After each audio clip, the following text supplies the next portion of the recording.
అనంతపురం జిల్లా ఎమ్మెల్యే దగ్గుపాటి ప్రసాద్ కన్నీరు పెట్టుకున్నారు. నాయనపల్లి క్రాస్ వద్ద జరిగిన రోడ్డు ప్రమాదంలో మృతి చెందిన వారి కుటుంబాల రోదనలు చూసి ఆయన ఉద్వేగానికి గురయ్యారు. రోడ్డు ప్రమాదంలో 6 మంది మృతి చెందగా వారికి పోస్ట్ మార్టం పూర్తయింది. వారి మృతదేహాలు ఇస్కాన్ మందిరం వద్దకు తీసుకొచ్చారని వారు తెలిపారు. అక్కడ ఒక గంభీరమైన వాతావరణం కనిపించింది అని అన్నారు. మృతులంతా ఇస్కాన్ మందిర సేవలో ఉన్నవారే. అక్కడ ప్రతి ఒక్కరు కన్నీరు పెట్టుకున్నారు. ఎమ్మెల్యే దగ్గుపాటి అక్కడికి చేరుకొని మృతులకు నివాళులర్పించారు. వారి కుటుంబ సభ్యులను ఓదార్చే ప్రయత్నం చేశారు. మృతులకు ఆత్మకు శాంతి కలగాలని శ్రీకృష్ణుడిని ప్రార్థిస్తున్నట్లు వారు తెలిపారు.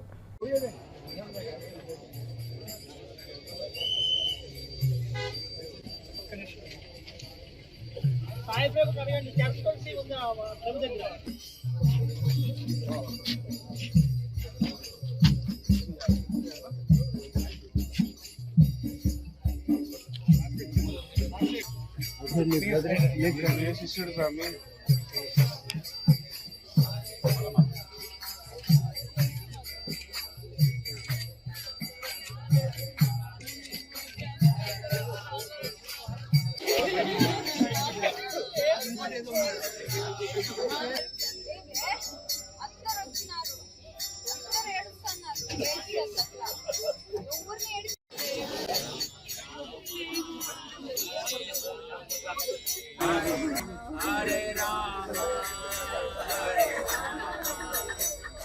Hare Krishna, Krishna.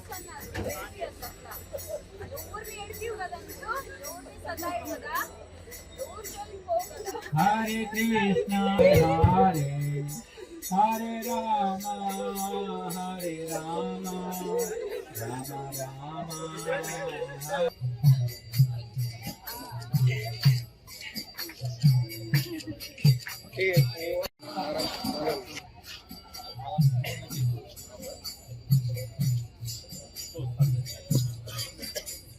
నిన్నటి రోజున అనంతపురం జిల్లాలో సింగనమల నియోజకవర్గంలో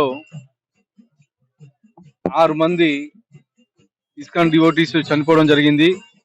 వీళ్ళు తాడిపత్రిలో కీర్తన చేసుకొని అనంతపురంకి తిరుగు ప్రయాణంలో వస్తుండగా కారు టైర్ పగిలి లారీ గుద్దుకోవడం జరిగింది.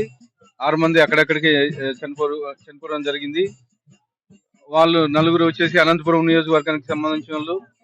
అలాగే ఒక అబ్బాయి వచ్చేసి పలాస నియోజకవర్గానికి సంబంధించిన అబ్బాయి, శ్రీకాకుళం జిల్లా. అలాగే ఇంకో అబ్బాయి వచ్చేసి రాప్తార్ నియోజకవర్గం చిన్నకొత్తపల్లికి సంబంధించిన పిల్లలు. వీళ్ళందరివి ఒక శ్రీకాకుళం మొత్తం ఈ రోజు పొద్దున్నే పోస్ట్ మార్టం జరిగింది. వీళ్ళందరినీ ఇక్కడ ఇస్కాన్ టెంపుల్ దగ్గరికి తీసుకొని రావడం జరిగింది. ఇక్కడ నుంచి శ్రీకాకుళంకి ఒక అబ్బాయిని అంబులెన్స్ ఏర్పాటు చేసి పంపించడం జరుగుతూ ఉంది. అలాగే 4 ఇక్కడే హరిశ్చంద్ర ఘాట్ లో అంత్యక్రియలు నిర్వహించబడుతున్నాయి. అలాగే ఇంకో అబ్బాయి నాగిరెడ్డిపల్లి, ఇక్కడ అనంతపురం అర్బన్ నియోజకవర్గానికి సంబంధించిన అబ్బాయి. ఆ అబ్బాయి వచ్చేసి వాళ్ళ ఇంటి దగ్గర నాగిరెడ్డిపల్లిలో అంత్యక్రియలు నిర్వహించుకోవడం జరుగుతుంది. వీళ్ళ కుటుంబ సభ్యులకి ప్రగాఢ సంతాపం తెలియజేస్తూ మనోధైర్యం ప్రసాదించాలని ఆ దేవుణ్ణి కోరుతున్నాను. ప్రభుత్వం తరఫున తక్షణ సాయం కింద నేను ₹1,00,000 అందించడం జరుగుతుంది. అంత్యక్రియలు కానీ ఇక్కడ ఏవైతే ఖర్చులు ఉన్నాయో అవన్నీ ఇక్కడ ప్రభుత్వం తరఫున పెట్టుకోవడం జరుగుతుందని చెప్పేసి తెలియజేస్తా ఉన్నాను.